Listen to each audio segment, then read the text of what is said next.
कल्पना करा, आज तुम्हाला अचानक समजलं की तुम्ही ज्या गोष्टींना सत्य समजता, तुमचं शरीर, तुमचे विचार, तुमची ओळख, तुमचे नाते, हे सगळं माया आहे.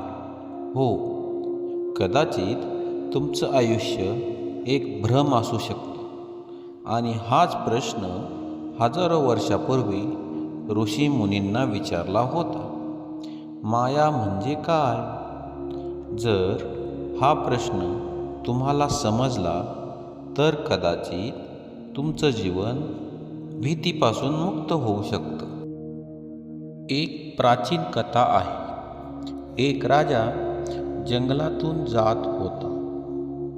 गरमी होती, तहान लागली होती. दूर त्याला चमकणारं पाणी दिसलं. तो धावत तिकडे गेला, पण जसा तो जवळ गेला तसं पाणी गायब झालं. ते होतं मृगजळ. दुरून ते खरं नव्हतं. मित्रांनो, आध्यात्मिक दृष्टिकोनातून आपलं जीवन अनेकदा असंच असतं.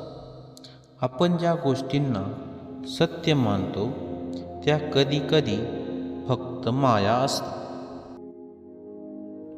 माया म्हणजे काय? सोप्या भाषेत माया म्हणजे जे खरं नाही ते खरं वाटणं आणि जे खरं आहे ते दिसत नाही. जसं अंधारात दोरी दिसली आणि आपण घाबरलो कारण ती साप वाटली, पण जेव्हा प्रकाश पडला तेव्हा कळलं तो साप नव्हता, ती फक्त दोरी होती. यालाच वेदांतामध्ये म्हणतात माया.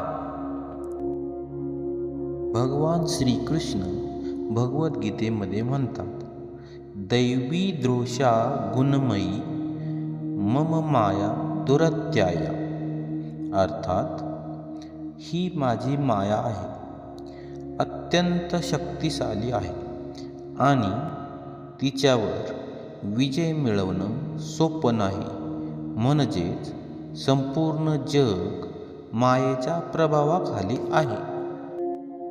कल्पना करा, तुम्ही स्वप्न पाहत आहात. स्वप्नात तुम्ही रडता, भीता, पळता. तुम्हाला ते सर्व खूप रिअल वाटतं. पण जेव्हा तुम्ही जागे होता तेव्हा कळतं ते सगळं स्वप्न होतं. आध्यात्मिक ज्ञान सांगतं की हे जग स्वप्नासारखं आहे. आद्य शंकराचार्यांनी एक महान वाक्य सांगितलं, ब्रह्म सत्य जगन मिथ्या. याचा अर्थ ब्रह्म म्हणजे परमसत्य आहे आणि हे जगत मिथ्या आहे.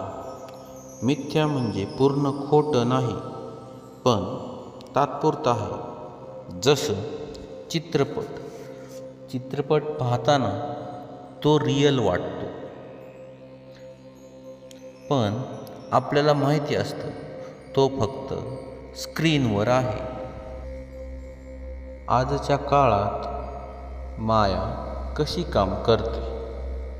सोशल मीडिया, लोकांचे फोटो पाहून आपल्याला वाटतं त्यांचं आयुष्य परफेक्ट आहे, पण रियालिटी काय आहे?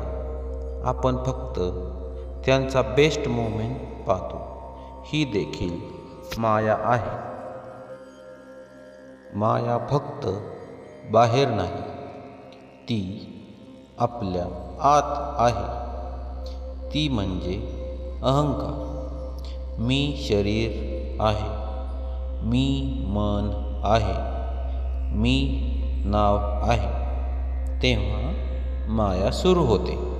कारण वेदांत सांगतो, तुम्ही शरीर नाही, तुम्ही मनही नाही, तुम्ही शुद्ध आत्मा आहात.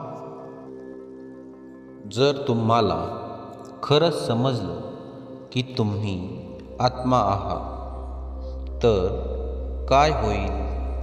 मृत्यूची भीती संपेल, दुःख कमी होईल, लोक काय म्हणतील याची चिंता नाहीशी होईल, कारण तुम्हाला कळेल हे सगळे मायेचे खेळ आहे.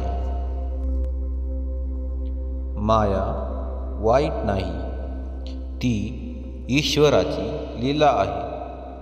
जसं खेळामध्ये नियम असतात, तसेच या जगात माया आहे.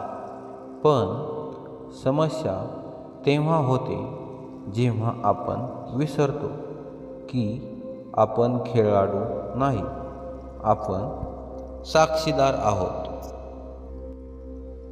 जेव्हा ज्ञान जागं होतं तेव्हा माया हळूहळू तुटते, मग मन शांत होते आणि त्या क्षणी मनुष्याला समजतं तो कधीच बांधलेला नव्हता, तो नेहमीच मुक्त होता. जर हा व्हिडिओ तुम्हाला आवडला असेल तर लाईक करा, सबस्क्राईब करा आणि बेल आयकॉन दाबा. आपण पुढील व्हिडिओमध्ये मायाबद्दल दुसरा पार्ट पाहणार आहोत. त्यामध्ये अधिक डीप माहिती जाणून घेणार आहोत. आणि जर तुम्हाला वेदांत, गीता, उपनिषद, आत्मज्ञान अशा विषयांवर अजून व्हिडिओ पाहायचे असतील तर सनातन अध्यात्म चॅनेलला सबस्क्राईब करा, कारण इथे आपण शोधतो सत्य.